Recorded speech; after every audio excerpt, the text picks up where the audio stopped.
Hello and welcome back to Bannerlord Modded. Here we go. This is going to be kind of difficult, and I'm not entirely sure if we're going to succeed because this is probably one of the closest sieges that we've had so far, and I'm not entirely sure if we're going to pull this off. I have not, once again, built any siege equipment whatsoever, so we're just going to be relying on the siege ladders and so on and so forth.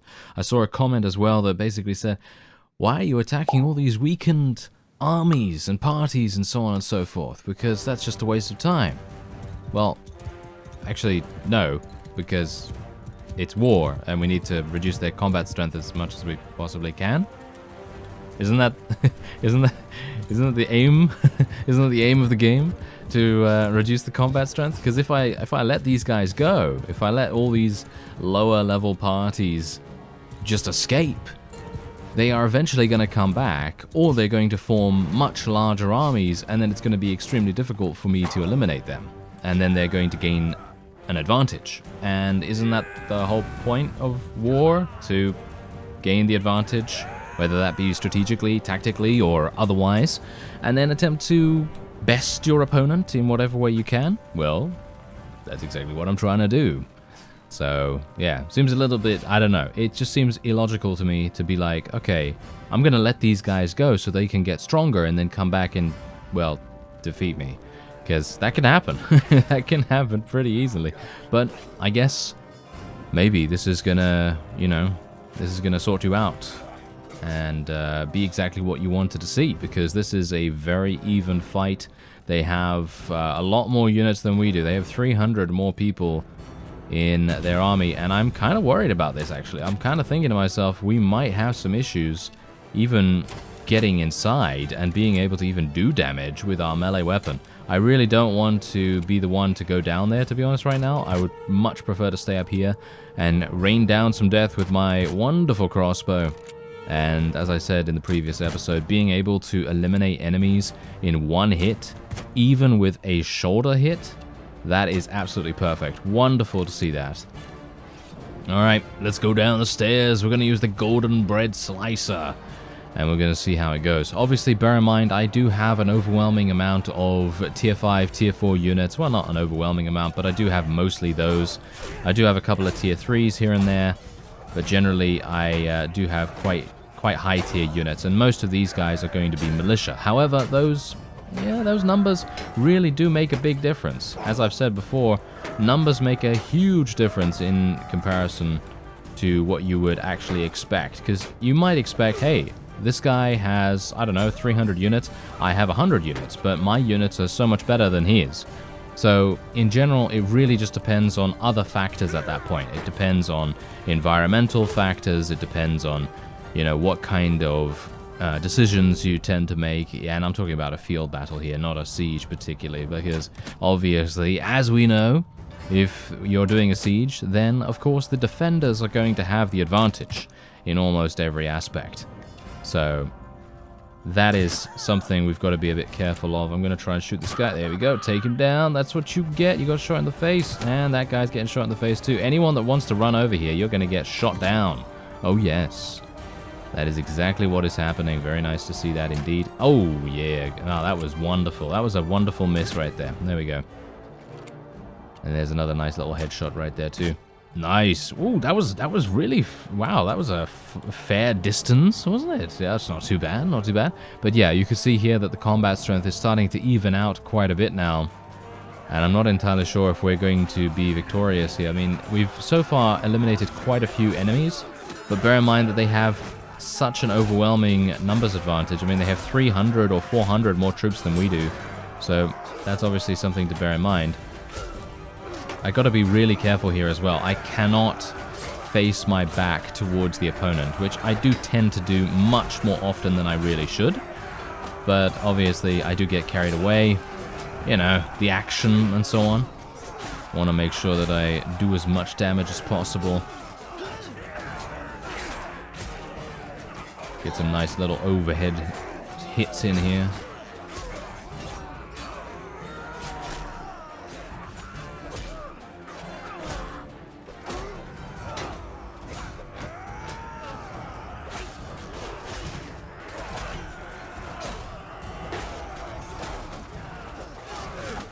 And this is exactly what I was talking about. Basically, getting overconfident and getting into a mindset of basically thinking, I'm untouchable, I am overconfident. And that's exactly the problem. We do not want that. We do not want that one bit, because that is going to result in my very quick and very swift demise. So I would prefer not to have that happen if at all possible.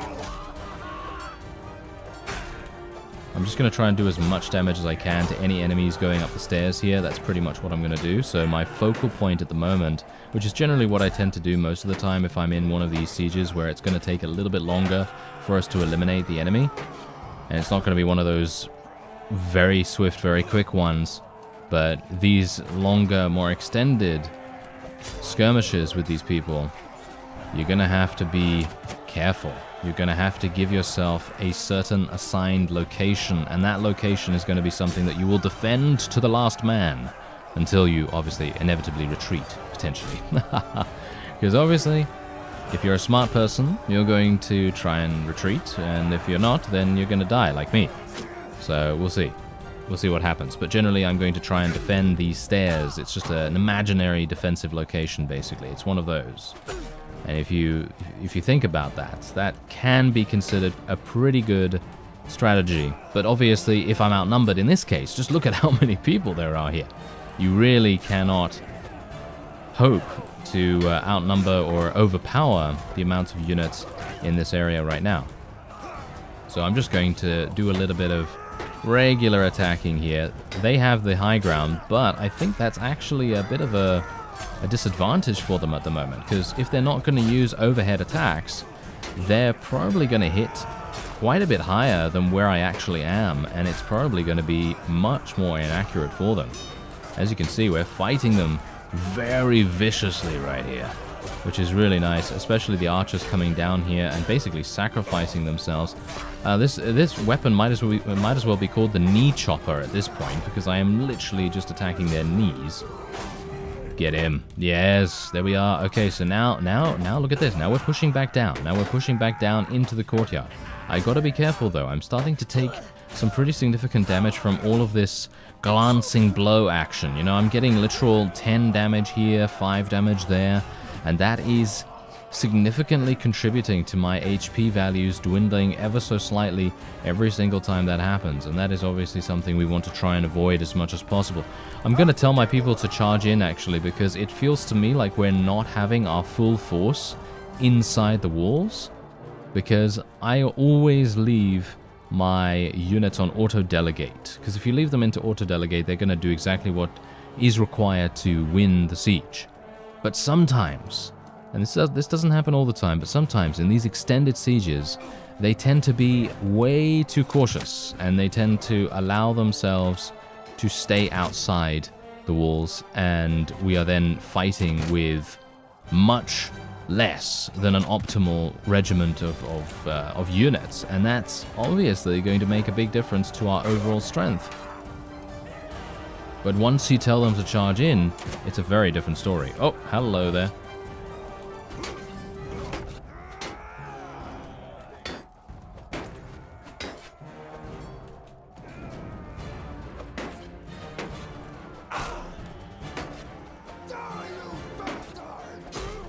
Yes, there we go. And now we can eliminate this fellow who's just looking into the wall here for some reason. I'm not entirely sure why he decided to do that. That was hilarious. But the AI, sometimes they do these questionable things.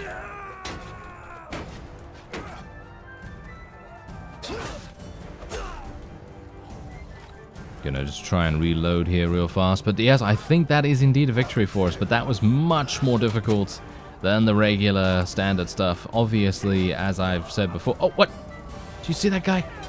Do you see that guy go flying right there? That was amazing. Yeah, I can't believe I missed the flying guy in the previous episode, really. 748, wasn't it? Something like that? 748 on the previous episode? That was pretty crazy. I have no idea how I missed that, to be honest. But there you go. That's the reason why it's fantastic to have it on video, you know? Because then you can always spot these things. Oh well. Never mind. As I was saying, basically, the main reason why I tend to target weaker targets, initially at least, is to set up a point of contrition, or a point where I can basically go to it and I can be like, oh, this is the focal point of our attack. If the enemy comes to this particular area, I can either fall back to this place or I can use it as a distraction to leave. And then it's not going to affect me as badly as if I were to throw all of my eggs into one basket. That's exactly what I'm talking about with the whole, you know, why am I not attacking stronger opponents? Well, for one, there aren't that many stronger opponents, actually. There's not too many of those. And if there is a very strong opponent, like, I don't know, an army with 1,000 units, it's probably not going to be the best idea for me to go in against them. Especially with an army of about 300, because I think I have about 300 at the moment. I think. I might have 400 now, but I think I have about 300 now that I've lost a bunch of units. I'm actually going to be claiming Zeonica, because why would I not? I mean, really, this is probably one of the best towns. Yo, what? Look at the amounts of improvements they have here. This is absolutely insane. And they also have an amazing loyalty too, which is really, really good.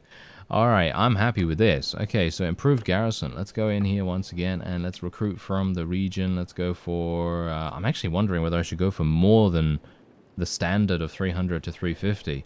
I'm going to go for 350 and we'll see how that goes. Maybe it's going to be necessary to do something a little bit more than that, but we'll see what happens. Anyway, there we go. That's what we'll do. We'll go through to the trade screen.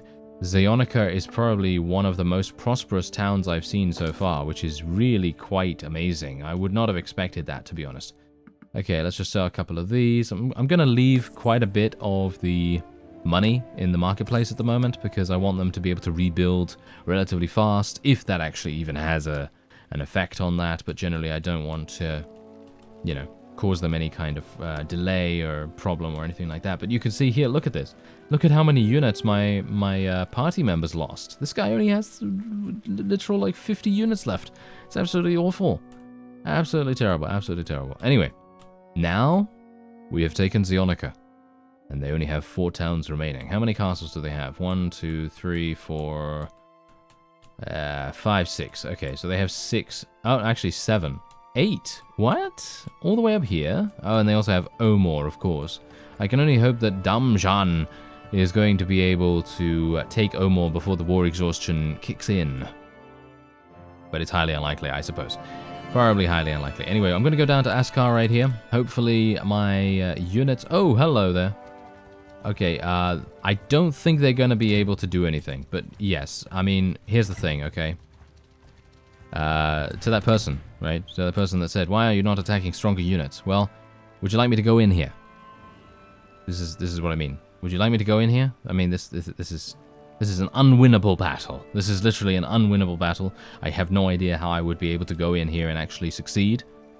I mean, I don't think anyone could, to be honest. Even if you play this absolutely perfectly, it is almost impossible due to the sheer numbers of the enemy's army. You know, it's not a case of playing perfectly or whatever. I mean, unless you're probably one of the... I don't know, maybe if your character build is a bit different. Maybe if you're a horse archer, or maybe if you have a bunch of horse archer units, then maybe you could probably pull it off. But obviously my army does not currently have that available, unfortunately. So there's obviously that. You have to take into account my army composition is not the best for solo, you know, solo conquest. It's more of a siege-oriented kind of thing, so it's not very good at field battles and things like that. But the war exhaustion thankfully did kick in at the very moment when we wanted it to, and as a result, we now have safely secured Zeonica, and we don't have to worry about it any further, which is really, really nice. Anyway, let's just try and see if I can get a couple more improvements going on here. Let's just queue them all up, and we'll give another 10k into the coffers there. Alright, perfectly fine. Now let's go over to Nikrish as well, because of course I never usually go to these places, and I'm hopeful that there might be a couple of tier 4, tier 5 units that might be available for me to take out and then utilize in our friends' armies. As you can see, this is pretty good. I would say that this is pretty good, but not the greatest. But I'm going to take as many of these tier 5s as I can get my hands on. There's many more tier 3s, as you can see. Ah, they've been concentrating on ranged units by the looks of things, as you see here. Okay. We'll take a whole bunch of these then. Yeah, we'll take a whole bunch of these. And what about the... Oh, wow. They've basically done nothing in terms of cavalry, so that's obviously a bit of a problem. But... well, what can I do? What can I do about that? Well, not much, right? Not much. Okay, so Nathanos, you are going to get a whole bunch of pretty good troops. I'm going to give him all my tier 4s. So anything that's tier 4, I'm going to give him those. And I want to make sure that I get him to the exact amount that he has available to him in terms of his maximum company size. Really? That's it? That's all I was able to give him? Wow, okay, yeah, I'm gonna need to give him more than that then. These are all tier 5s. Oh, wait a minute, there's one. Oh, look at that, I missed one of those too. One of those as well. Okay, yeah, so let's see. Well, oh well, let's just give him like a couple of 5s from here and there, and maybe a couple from here as well. There we go. Alright, I'm going to have to do some buffering, unfortunately. I think I will have to do that. And what do I mean by that? Well, I mean I'm going to have to give both of my parties relatively low tier units to try and supplement their forces, because I don't think I'm going to have more than that to be able to deal with. Oh, look at that. Askar seems to really do a good job of upgrading their units. It seems like it's much faster here than it is anywhere else for some reason. Not entirely sure why that is, but okay. Perfectly happy with that. Let's just take a whole bunch of those. And then we will give them to this fellow as well. Bear in mind that he doesn't have the greatest amount of company size, obviously. He only has 123, so it's probably not going to be... he's not going to be that good, let's just say that. So let's just give him 123 exactly. And then we can hopefully give Nathanos a couple of extras as well. I mean, how many does he have now? He has 165 total and he has 158. So I should be able to give him a couple. There we go. And I'm still over my troop limit? Really? Okay. I'm kind of surprised about that. Yeah, I'm way over. Yeah, I am way over. Okay. So we're just going to have to put these guys back in there. How many am I over? Oh, wow. By a pretty significant amount. Okay, let's put these back in there. And there we go. Okay, that's perfectly fine. Whew, okay. It's kind of bothersome to deal with all that stuff, isn't it? Alright, so let's go into the kingdom screen and take a look at the diplomacy right here, because we are going to want to declare war relatively quickly here as well, because you can see quite clearly that our faction is absolutely massacring pretty much anyone else that they go up against at this point. And I am not seeing anything else apart from the Batanians that we are having a huge amount of war support for. So it seems to me like I'm going to have to do that. Yep, seems like the Batanians are going to be our next opponent. Alright, good to know, good to know. Anyway, let's just see what I can do here. We're going to go for the Lance of Destiny. Gonna have to make sure that that is equipped, of course. And then the Batanians. Okay, so I'm going to go for Pen Cannoc. Pen Cannoc is going to be my first stop. We're going to try and besiege that as fast as we possibly can with my new army that is basically maxed out with the amount of units that I currently have available. Then we're going to hopefully do a really good job, and we'll see how that goes. Anyway, let's go into Kuyaz real fast as well, because I really want to get in there and buy some food. We only have 20 days remaining on that, so I'm going to have to make sure that we have a sufficient supply. I would also like to get a couple of extra varieties of food as well, and I think we do have a pretty significant amount of that, so that's pretty good. So I'm going to buy some grain here, going to buy a lot of olives, a lot of dates as well, and just basically everything else that I can get my hands on. There we go. A lot of beer, a lot of oil, and all that stuff. And then we can also get some more fish too. There we go. So now we have 82 days worth of food. I just spent 26,000 on food, which is kind of insane. I probably should not have spent that much. Yeah. I probably should not have spent that much. But, you know, when in Rome, as they say, when in Rome, why not? Why not? I mean, it is going to take me quite some time to be able to eliminate the Batanians, so Why not, hey? Okay, so we're moving at 4.4 speed as well, which is not even that bad. And my steward skill is going to go up quite fast now, but obviously I don't think I have a huge amount of skill in that. No, it's at the learning rate is 1.75. It's really, really terrible. Anyway, we have another perk point for athletics. So let's have a look here. Increases your speed damage bonus by 30% while on foot. Okay. Decreases your charge damage taken by 50%.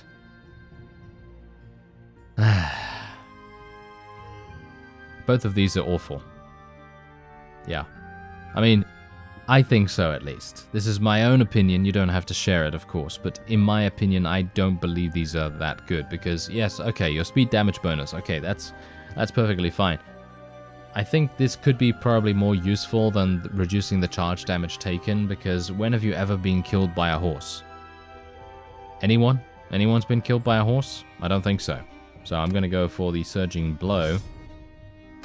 And in general, it is dependent on your character build, obviously.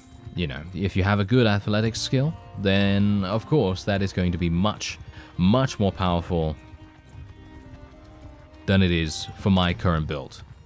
It is pretty much pointless for me, because I have such a low athletic skill. I move very, very slowly, and as a result, my speed bonus, most of the time, when I'm attacking on foot, is very minuscule. So that's what I'm approaching it, you know, from the point of view of. Because if I'm approaching it from a different point of view, then obviously it's completely different. You know, if I make it so that it actually takes into account my movement speed, then yeah, obviously someone that's playing like a duelist kind of character, that's going to make a huge difference to how effective that particular perk is in comparison to playing a build like mine, which is kind of slow on its feet and not very effective in that regard, actually, if I could speak properly. Anyway, what I'm going to do is I am going to use the Golden Bread Slicer once again, because it seems like we're actually going to go into a siege rather than go into a field battle. I thought I'd come across a couple of armies, but apparently not.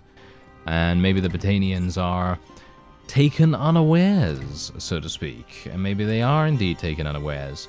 So this is another one of those, okay? So it's another siege where we are completely outnumbered, and we do have a little combat strength advantage, but for the most part, they have the advantage, because they are the defenders, of course. So this is going to make a big difference. Alright, here we go. Begin the assault. Let us go. Where are the ladders? That's the thing. That's the thing that I need to find out very, very quickly. Don't get shot in the face now, Byron. I would very much appreciate that. There we go, there we go. There's the ladders. The ladders actually have physicality to them when you run into them. I thought you would be able to phase through them for some reason. Not entirely sure why I thought that. Anyway, let's see what I can do here. Are you serious right now? Ah, there we go. I was in the wrong place because the grass was hiding it. That's wonderful. There we go. All right, let's get up there. No, there we go. Whew. Okay. Oh, there we go. That's a massive amount of damage being dealt right there by one of their militia spearmen. That is thanks to one of their siege equipment, placements somewhere, wherever that is. It was probably a trebuchet or something like that. Let's get my shield out. I'm going to try and rush into the right side here. I'm going to get in there real fast. Eliminate that guy. Get shot in the arm. Not too bad. Take out that guy. Take out this guy. Can I take him out? Yes, thank you. Going to take a couple of glancing blows from the other people here, of course. I wanted to do a nice little shield bash there, but unfortunately I wasn't able to. Let's try and eliminate these guys. Don't want them to be using their ballista, you know. If I allow them to use their ballista, then that's just absolutely awful. I think I'm just going to wait up here, to be honest. I think I will wait up here for all of these guys to come up, because they're obviously going to want to try and use the ballista. So I'm just going to use that as kind of a distraction. Let's try and take out that guy. Oh, there we go. Byron has actually advanced in level. That's fantastic. This guy's trying to shoot me. How dare you? That's not going to work, sir. Shoot that guy in the back as well. Very honorable. And there are going to be more people attempting to come up here. So I'm just going to, once again, I'm making an imaginary defensive area for me to try and protect. And hopefully that's going to result in some rather nice kills for us. I'm going to try and shoot this guy because I noticed him beforehand. We don't want him just shooting randomly. Really? Did I really miss that? That has to be probably one of the worst misses ever, in this episode at least. Because there's always a terrible miss somewhere or another.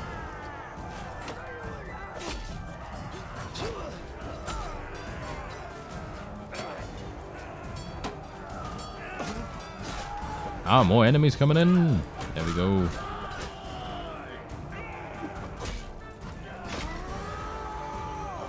Okay, no one up there. Doesn't seem like there's anyone up there or down there. Ah, there seems to be a couple appearing underneath the bridge.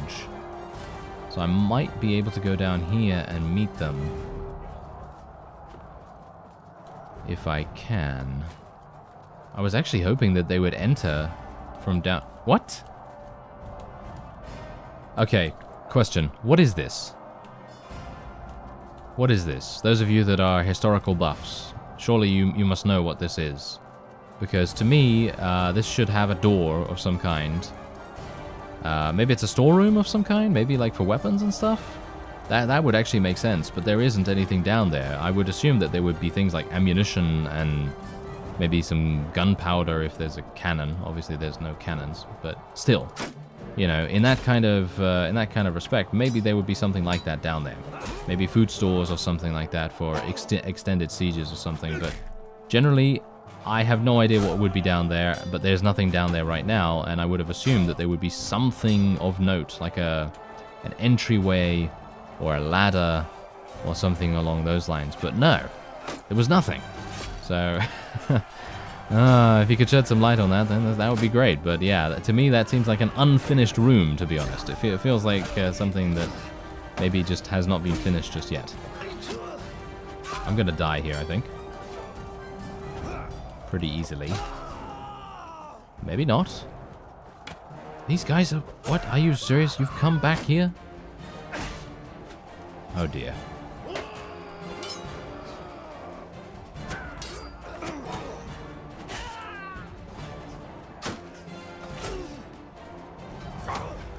Getting shot from all over the place. Hey there, what are you doing? Get him. Oh no, I almost got shot in the face. Oh, those guys over there are such a pain.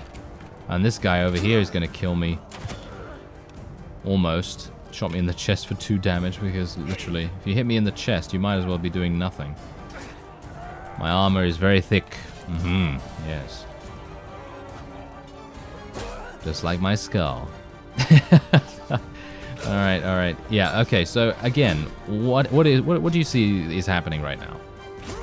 Most of my forces are just standing there. Look at this. I mean, obviously they're archers. But generally, I don't want the archers to be standing there. I want them to actually be going in, standing on the battlements, and then raining down death and destruction on the inhabitants inside the walls, because these walls are perfect vantage points for that. But unfortunately, because I don't have them in a charge command, they are just standing outside the walls. And while that is a pretty good strategy generally, because you always consider the enemy is going to, you know, come onto the walls and try to defend it. But generally, in that case, it's just a hindrance because they don't really do much apart from that.